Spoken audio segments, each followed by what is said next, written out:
The heavy silence of the deep woods was a comfort I had known my entire life, until the night that silence began to feel like a predator holding its breath. About 6 years ago, I was living in a secluded cabin on the edge of a vast national forest in the Pacific Northwest. I had moved there to escape the noise of the city and to focus on my passion for landscape photography. The isolation was intentional, and for the first few months it was paradise. My only neighbors were the elk, the towering Douglas firs, and the occasional hiker passing through on the lower trails. I felt like I had finally found a place where I could belong without the pressure of the modern world. It started with small, almost imperceptible changes. I began finding odd arrangements of stones near my porch, small cairns that I hadn't built. At first, I dismissed it as the work of bored hikers or perhaps just a trick of the shifting earth. But then the sounds began. Not the usual cracking of branches or the rustle of wind, but rhythmic, heavy thumping that seemed to circle the cabin just beyond the reach of my porch light. Whenever I stepped outside with a flashlight, the noise would stop instantly, leaving behind a stillness so profound it made my ears ring. One late autumn evening, the sun dipped behind the jagged mountain ridges, casting long, distorted shadows across the valley. I was in my darkroom developing a roll of film I had shot near a remote ridge earlier that day. As the images began to materialize in the chemical bath, I felt a cold knot tighten in my stomach. In one of the wide-angle shots of the forest floor, there was something that shouldn't have been there. Tucked behind a thick cedar tree was the unmistakable shape of a human figure, or at least, something shaped like a human. It was draped in what looked like dark, matted furs or heavy, tattered rags. It had no visible face, just a dark void where features should be, and its posture was unnaturally contorted as if its limbs were slightly too long for its body. It wasn't looking at the scenery, it was looking directly at the camera. My hands shook as I realized I had been standing less than 50 feet from this thing for over an hour while I set up my equipment, and I had never sensed a thing. A sudden, sharp metallic scrape echoed from the roof of the cabin, jolting me out of my trance. It sounded like a heavy blade or a claw being dragged across the tin shingles. I froze, my heart hammering against my ribs. The cabin was miles from the nearest road, and I didn't own a ladder. Whatever was on my roof had climbed up there on its own. The scraping continued, moving slowly from one end of the house to the other, followed by the sound of something heavy shifting its weight directly above my bedroom.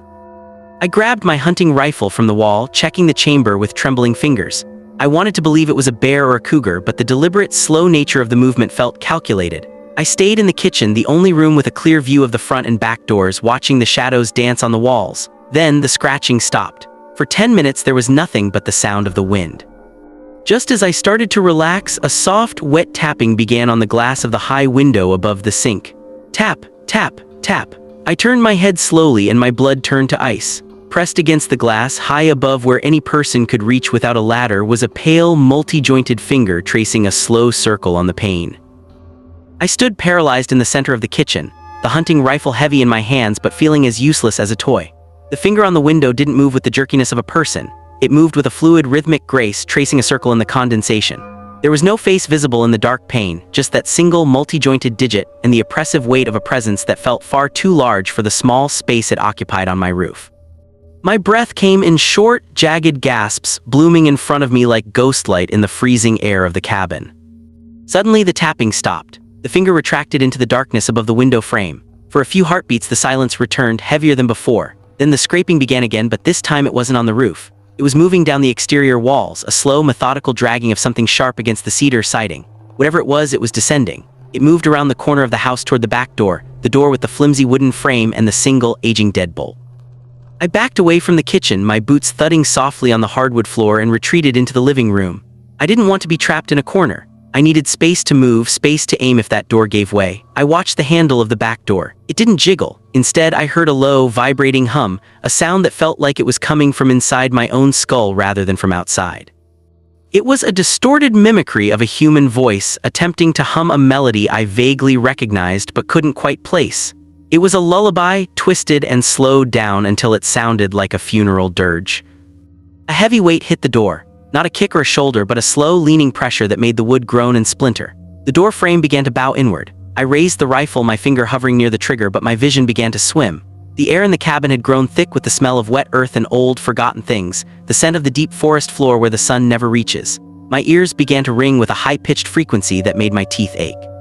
Just as the wood of the door began to crack, a loud, sharp crack echoed from the forest behind the cabin, the sound of a large tree limb breaking under immense weight.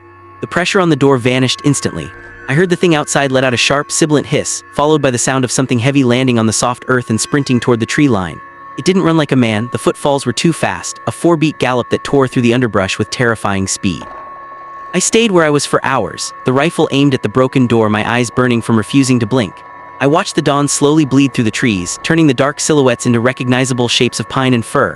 When the sun finally hit the porch, I gathered the courage to approach the back door. The wood was splintered and deep vertical gouges had been carved into the exterior, as if something with iron-hard claws had tried to peel the house apart.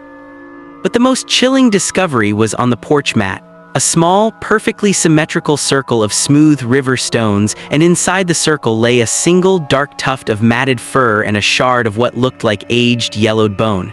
It wasn't a warning, it was a marker. I wasn't just being hunted, I was being claimed. I didn't pack a suitcase. I didn't grab my camera gear or the rolls of film that had captured the beginning of this nightmare. I simply grabbed my car keys, my rifle, and the single shard of bone from the porch, a piece of evidence I needed to prove to myself that I wasn't losing my mind. I threw myself into my old truck and roared down the gravel driveway, the engine screaming as I pushed the vehicle to its limit. I didn't look back at the cabin until I reached the main Forest Service road, and even then I only saw the swaying tops of the Douglas firs, hiding whatever had claimed my home. I drove for 6 hours straight, not stopping until I reached the city of Seattle. The transition from the absolute silence of the ridge to the chaotic neon-lit streets was jarring. I checked into a cheap motel, bolted the door, and shoved a heavy dresser against it. I spent the next 3 days in a state of hypervigilance, jumping at every footstep in the hallway and every distant siren. On the 4th day, I finally gathered the courage to take the shard of bone to a contact I had at the university, a forensic anthropologist who specialized in local wildlife. He called me into his office 2 days later, his face pale and his hands slightly trembling as he placed the shard on a velvet cloth. He told me it wasn't from an elk, a bear, or any known predator in the Pacific Northwest. In fact, he couldn't find a match for it in any modern database. The density of the bone suggested something ancient, and the way it had been shaved indicated it had been handled by something with tool-like precision. When I told him about the rhythmic thumping and the multi-jointed finger, he went silent and closed his office door. He whispered a name, a legend from the indigenous tribes of the area about a stalker of the high ridges, a creature that doesn't kill for hunger, but for companionship, dragging its victims into the deep, subterranean caves beneath the mountains.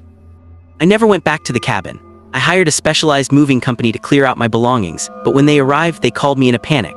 The cabin was standing, but the interior had been transformed. Every wall was covered in symmetrical circles of river stones, glued to the wood with a thick, dark resin that smelled of wet earth. My bed had been dragged into the center of the living room, and on the pillow sat a crown made of woven cedar bark and more shards of that yellowed bone. They refused to enter the house further, and I told them to leave everything and run. Today, I live in a high-rise apartment in the heart of the city. I purposefully chose a floor so high that no trees can reach my windows and there is no roof directly above my head. I've traded my landscape photography for urban architectural shots, staying far away from anything that resembles a forest. But sometimes, when the city noise dies down in the early hours of the morning, I hear a familiar sound. It's not the sound of traffic or the wind. It's a rhythmic, heavy thumping coming from the hallway outside my door. And last night, for the first time in years, I noticed a faint circular smudge on the exterior of my window, 20 stories above the ground. I realized then that distance doesn't matter to something that has already claimed you. I'm just a passenger in a world that belongs to them, waiting for the moment the marker on my porch is replaced by a hand on my shoulder.